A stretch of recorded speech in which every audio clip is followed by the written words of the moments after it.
ጤና ይስጥልን ክቡራንና ክቡራት የኢቢኤን ቻናል ቤተሰቦች ሰበር ዜናዎችን ይዘን መጥተናል። በቅድሚያም አርዕስተ ዜናዎች። በአዲስ አበባ በሚገኙ 5 የነዳጅ ማደያዎች ላይ እርምጃ ተወሰደም። የማይሰራና ባዶ አእምሮ ለክፉና ለተንኮል ሐሳቦች የተመቸ ለም መሬት ነው አሉ የቡርኪና ፋሶ የጦር መሪና ፕሬዝዳንት። የአሜሪካው ፕሬዝዳንት ዶናልድ ትራምፕ ከኢራን ጋር የነበረው የተኩስ አቁም ስምምነት አብቅቷል አሉም። እነዚህና ሌሎች ተጨማሪ መረጃዎችን ከሀገር ውስጥና ከውጭ አስተናድተናል። ይከታተሉ። ታማኝነት ላለውና ለፈጣን መረጃ ኢቢኤን ዜና ቻናልን ምርጫው ያድርጉ። ጌታ ያውቃል ማንደፍሮት ነኝ። ኢቢኤን የዜና ቻናልን ሰብስክራይብ ማድረግዎን አይርሱ። ትኩስ መረጃዎች ቶሎ እንዲደርሱት የደወል ምልክቱን ይጫኑም። በአዲስ አበባ በሚገኙ 5 የነዳጅ ማደያዎች ላይ እርምጃ ተወሰደ። በአዲስ አበባ ከተማ በተደረገ ድንገተኛ ቁጥጥርና ክትትል ሕገ ወጥ አሰራር ሲተገብሩ የተገኙ 5 የነዳጅ ማደያዎች ላይ እንደ ጥፋታቸው ደረጃ የእገዳና የመጨረሻ የጽሑፍ ማስጠንቀቂያ እርምጃ ተወሰደባቸው። በተደረገው የክትትል ስምሪት መሰረት በንፋስ ስልክ ላፍቶ ክፍለ ከተማ ጋርመንት አካባቢ የሚገኘው ኖክ ማደያ እና በአቃቂ ቃሊቲ ክፍለ ከተማ የሚገኘው አልፋ ነዳጅ ማደያ ሕገ ወጥ አሰራር በማከናወናቸው ከነዳጅ አቅርቦት እንዲታገዱ ተደርጓል። በተመሳሳይ በአቃቂ ቃሊቲ ክፍለ ከተማ የሚገኘው ተባረክ ነዳጅ ማደያ ከተፈጸመው ጥሰት አሳሳቢነት አንጻር ከነዳጅ አቅርቦት ለ1 ወር ሙሉ እንዲታገድ ውሳኔ ተላልፎበታል። በሌላ በኩል በአቃቂ ቃሊቲ ክፍለ ከተማ ቱሊ ዲምቱ የሚገኘው የተባበሩት ነዳጅ ማደያ እና በቂርቆስ ክፍለ ከተማ በካዛንቺ ሱፐርማርኬት አካባቢ የሚገኘው ኦላ ነዳጅ ማደያ ከዚህ ድርጊታቸው ተቆጥበው ወደ ትክክለኛው አሰራር እንዲመለሱ የመጨረሻ የጽሑፍ ማስጠንቀቂያ ተሰጥቷቸዋል። ይህ በእንዲህ እንዳለ የከተማው አስተዳደር በነዳጅ ስርጭት ላይ የሚስተዋሉ ህገወጥ እንቅስቃሴዎችና መደበኛ አሰራርን የሚያስተጓጉሉ አሰራሮችን ለመፍታት የሚደረገው ቁጥጥር ተጠናክሮ እንደሚቀጥል አስታውቀዋል። ከዚህ ጋር ተያይዞ የነዳጅና ኤነርጂ ባለስልጣን ከግንቦት 29 ቀን 2018 ዓ.ም ጀምሮ በተለያዩ ከተሞች ድንገተኛ የኢንስፔክሽን ስምሪት በነዳጅ ማደያዎች የመቅጃ ማሽኖች ወይም ዲስፔንሽን ላይ ምርመራ በማድረግ 12 ማደያዎች ማሽኖቻቸው ትክክለኛውን ልኬት የማያሳዩ እና የነዳጅ ሽቀባ የሚፈጸምባቸው መሆኑን ማረጋገጡን ዛሬ አስታውቋል። ባለስልጣኑ ማደያዎቹ ከሰኔ 23 ዓ.ም ጀምሮ እንደ ጥፋታቸው መጠን ከ1 እስከ 2 ወር የነዳጅ ጭነት እገዳ እንደተደረገባቸው ገልጸዋል። ቲክቫ ኢትዮጵያ ስለ ጉዳዩ ያነጋገራቸው የባለስልጣኑ ዋና ዳይሬክተር ዶክተር ደስታው መኮንን 1 ሊትር ሲቀዱ መለኪያው ሙሉ 1 ሊትር አይደለም፣ ከ800 እስከ 900 ሚሊ ሊትር ይሆናል። ለትነት የሚፈቀደው መጠን አለ። ከዚያ በላይ መሸቀብ ህገወጥ ነው ብለዋልም። የተወሰደው እርምጃ ነዳጅ በሚቀዱ ተሽከርካሪዎች ላይ መግላላትን አያስከትልም ወይ?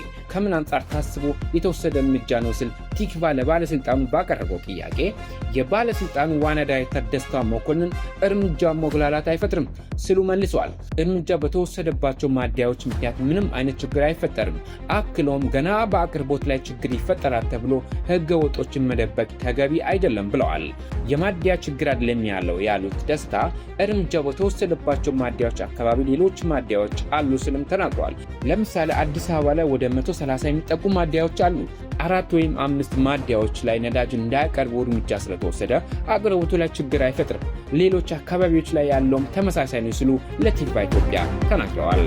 እርምጃ የተወሰደባቸው በቀጣይም ቀናት ይፋ የሚደረጉ ሌሎች ማደያዎች አሉ ሲሉም የጠቆሙት ዋና ዳይሬክተሩ በተቋሙ የፌስቡክ ገጽ ላይ እንደሚገለጹ ተናግረዋል።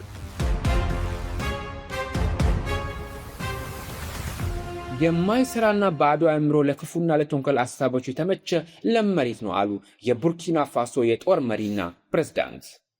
ቡርኪና ፋሶ ወጣቶችን በተለያዩ ጠቃሚ የሙያ ክህሎቶች ለማስታጠቅና የወደፊት ህይወታቸውን በተሻለ ሁኔታ ለመቅረጽ ያለመ ጠቃሚ ባላክ 2026 የተሰኘ አዲስ መርሃ ግብር በይፋ አስጀምራለች። እስከ መጪው መስከረም ድረስ በሀገሪቷ በሚገኙ 13 ከተሞች ውስጥ በሚተገበረው በዚህ ንቅናቄ ተማሪዎች እስከ 15 የሚደርሱ ተግባራዊ የሥራ ሙያዎችን ሙሉ በሙሉ በነፃ የመማር ሰፊ ዕድል ያገኛሉ። በስልጠናው ከተካተቱ ዘርፎች መካከል የቧንቧ ዝርጋታ፣ የኤሌክትሪክ መስመር ጥገና፣ የምግብ ዝግጅት፣ የፀጉር አሰራር፣ ስፌትና የስልክ ጥገና በዋናነት የሚጠቀሱ ናቸው። ይህ ታላቅ መርሃ ግብር ወጣቶች የእረፍት ጊዜያቸውን ያለ ስራ እንዲያሳልፉ በማድረግ አእምሯቸውን በበጎ ነገር ለመጥመድ ትልቅ አስተዋጽኦ አለው ተብሏል። የማይሰራና ባዶ አእምሮ ለክፉና ለተንኮል ሐሳቦች የተመቸ ለመሬት ነው በሚለው ሁኔታ ላይ በመነሳት የተነደፈው ይህ ዕቅድ ወጣቶችን ለነገ ህይወት ብቁ አድርጎ ከማዘጋጀቱም በላይ ሌሎች የአፍሪካ መሪዎችም የነገ ሀገር ተረካቢ በሆኑ ወጣቶች ላይ ትርጉም ያለው መዋዕለ ንዋይ እንዲያፈሱ ጥሪ የሚያስተላልፍ ሆኗል። ከኢራን ጋር የነበረው የተኩስ አቁም ስምምነት አብቅቷል አሉ የአሜሪካው ፕሬዝዳንት ዶናልድ ጄ ትራምፕ። በአሜሪካና በኢራን መካከል ያለው ውጥረት በድጋሚ ተባብሷል። የአሜሪካው ፕሬዝዳንት ዶናልድ ጄ ትራምፕ በቱርክ አንካራ በተካሄደው የኔቶ መሪዎች ጉባኤ ላይ ከኢራን ጋር የነበረው የተኩስ አቁም ስምምነት አብቅቷል ሲሉ በይፋ አስታውቀዋል። ትራምፕ ይህን ያሉት የአሜሪካ ጦር በሆርሙዝ ባህረ ሰላጤ በንግድ መርከብ ላይ ለተፈጸመው ጥቃት ምላሽ በሰጠበት ከ80 በላይ የኢራን ወታደራዊ ኢላማዎችን፣ የራዳር ጣቢያዎችና ፈጣን የባህር ጀልባዎችን ኢላማ ማድረጉን ተከትሎ ነው። ፕሬዝዳንቱ ከኢራን ጋር የሚደረገው ድርድር የጊዜ ማባከን መሆኑን በመግለጽ የኢራን መሪዎችን ውሸታምና አታላዮች ሲሉ በጥብቅ ተችቷል። በሌላ በኩል ኢራን በአሜሪካ ወታደራዊ ይዞታዎች ላይ የአጸፋ ጥቃት መፈጸሟን ስትገልጽ በአገሪቱ ላይ የተጣለው የዘይት ሽያጭ ማዕቀብ መመለሱን ውጤቱን ይበልጥ አባብሶታል። በዚሁ ጊዜ የኢራን የፓርላማ አፈ ጉባኤ መሐመድ ባቃር ካሊፋ የማስፈራራትና የጫና ዘመን አብቅቷል፣ እኛ በፍጹም አንንበረከክም በማለት ሀገራቸው ለውጫዊ ጫና እንደማትገዛ ገልጿል። የሁለቱ ሀገራት ግጭት እየተባባሰ በመሄዱ በቀጠናው የደህንነት ሁኔታና በዓለም የኃይል ገበያ ላይ አዲስ ስጋት መፍጠሩ ተገልጿል።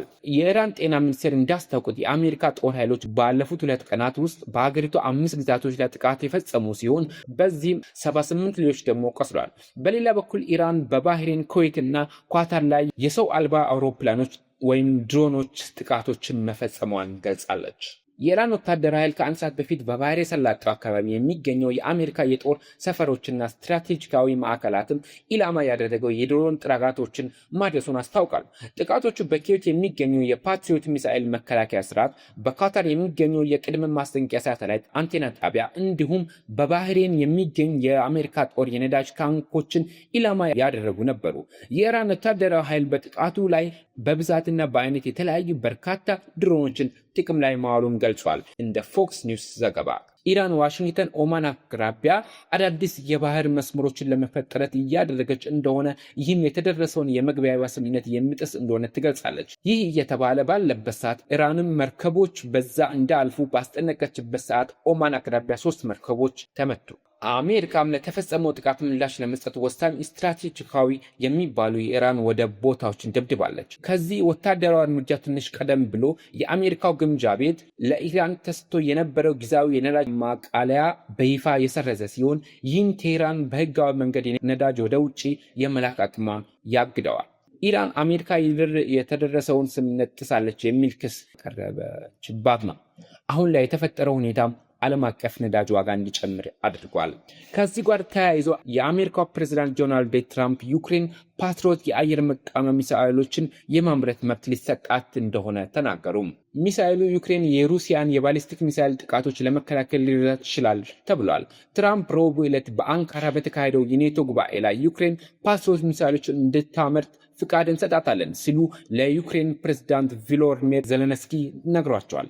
እንዴት እንደሆነ ካስረዳናቸው በፍጥነት ማምረት ይችላሉ ብዬ አስበዋል ብለዋል ትራምፕ። ሆኖም ስለ ውሳኔያቸው ለመሳሪያ አምራቾች ሎኪድ ማርቲን እና ራይቶን እስካሁን እንዳላሳውቁ ተናግረዋል። ሆኖም ስለ ውሳኔያቸው ለመሳሪያ አምራቾች ሎኪድ ማርቲን እና ራይቶን እስካሁን እንዳላሳውቃቸው ተናግረዋል። ፓትሪዮት የሚሳኤሉን ጥቃቶችን ቀድሞ የመለየትና የማክሸፍ አቅም ያለው ሲሆን በዓለም ካሉ ምርጥና እጅግ ውድ የአየር መቃወሚያ ስርዓቶች አንዱ ነው። አንዱ ባትሪ ከሚሳኤል ጋር ወደ $1 ቢሊዮን ገደማ ያወጣል። እንደ አሜሪካ መከላከያ መስሪያ ቤቶች መረጃ ከሆነ ለማምረት ረጅም ጊዜ የሚወስድ ሲሆን በዓመት ማምረት የሚችሉት 600 ሚሳኤሎች ብቻ ናቸው ተብሏል። ፕሬዝዳንት ትራምፕ በኢራን የጥቃት ዝርዝር ውስጥ ቁጥር 1 ሰው እኔ ነኝ አሉ። የአሜሪካው ፕሬዝዳንት ትራምፕ በኢራን የጥቃት ዝርዝር ውስጥ ቁጥር 1 ሰው እኔ ነኝ በማለት ኢራን እሳቸውንና የአሜሪካ ባለስልጣናትን ለማስወገድ ሌት ተቀን እየሰራች መሆኑን ተናግረዋል።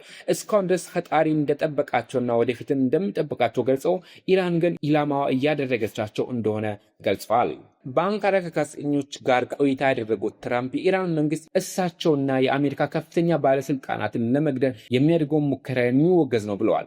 ፕሬዝዳንቱ ይህን ያሉት አሜሪካ በኢራን የሆርሙዝ ባህረ ሰላጤ ላይ የፈጸመችውን ጥቃትና ኢራን በበኩሏ በባህሬንና በኩዌት በሚገኙ የአሜሪካ ወታደራዊ ስፍሮች ላይ ያደረሰችውን የድሮንና የሚሳኤል ጥቃት ተከትሎ ነው። ፕሬዝዳንት ትራምፕ በንግግራቸው ወቅት ማንኛውም የኢራን ጥቃት የሚጠብቀው አስከፊ የአጸፋ ምላሽ ነው ሲሉ አስጠንቅቋል። የኢራን መሪዎች ካንሰር ናቸው፣ እናም ይህን ካንሰር ማስወገድ የኛ ኃላፊነትን በማለት ጠንቀር ያለ አቋም አንጸባርቀዋል። አሜሪካ ከ1979 ጀምራ ሶሪያን በሽብርተኝነት ስም ዝርዝር አካታ የነበረውን ማዕቀብ አንስታለች።